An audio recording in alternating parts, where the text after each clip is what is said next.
Have you ever felt ashamed of your parents? I have, and this is a story I've never told anyone before, a story about my father. Growing up, my dad was a construction worker. His hands were rough, calloused, and always dirty. His face was tanned dark by the sun, etched with lines of hard work. I loved him, of course, but a part of me, a small selfish part, was embarrassed by him. When friends came over, I'd pray he wouldn't come out of his room. At school events, I'd try to avoid him, pretending I didn't see him standing awkwardly in the corner in his worn out clothes. I was a good student. I worked hard, fueled by a desire to escape that life, to be someone different, someone better. My goal was to get into a top university, and I did. The day I got my acceptance letter was one of the happiest of my life. My dad was even happier. He held the letter with his trembling, dirt-caked hands, and for the first time I saw tears in his eyes. He just kept saying, my son is going to college." That night he celebrated by buying a small cake, a luxury for our family. As we ate, he told me, "Son, I'm so proud of you. You're going to have a life I could only dream of." I just nodded, already thinking about my new life, a life far away from the dust and the sweat of his world. College was my escape. I made new friends, friends from wealthy families who talked about summer vacations in Europe and drove fancy cars. I rarely mentioned my dad. When they asked what he did, I'd mumble something vague about him being in the building industry. I was a coward. I called home less and less. Each time I did, my dad would ask if I needed money. I always said no, even when I was struggling, because I didn't want his hard-earned, dirty money. One day, during my final year, my dad showed up at my campus unannounced. He was visiting the city for a job and wanted to surprise me.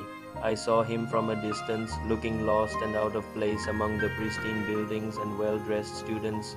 He was wearing his work boots covered in dry cement. My heart sank. I was with my new girlfriend, and my first instinct was to hide. I pulled her in the opposite direction, my face burning with shame. He must have seen me. Later that day, I got a text from him. It just said, "Sorry to bother you, son. Saw you were busy. Just wanted to see your school. It's beautiful. I'm so proud. Love, Dad."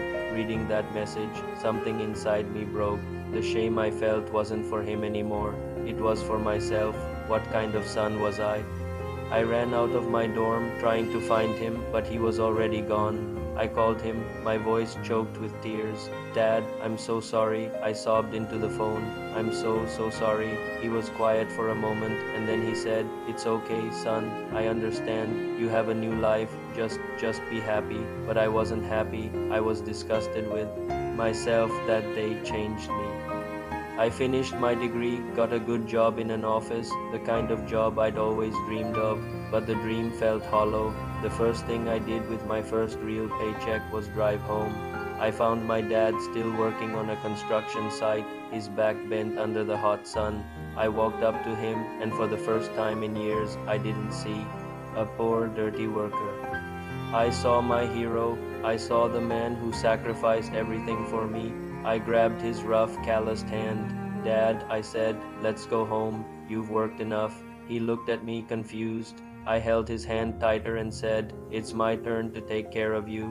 Today, my dad doesn't have to work anymore. His hands are still rough, but now they're clean." We live together, and I tell everyone with immense pride that my father was a construction worker. He built buildings with his hands, but more importantly, he built my future. My pride used to be my biggest shame. Now my father is my greatest pride. Never be ashamed of the hands that raised you. Thank you for listening.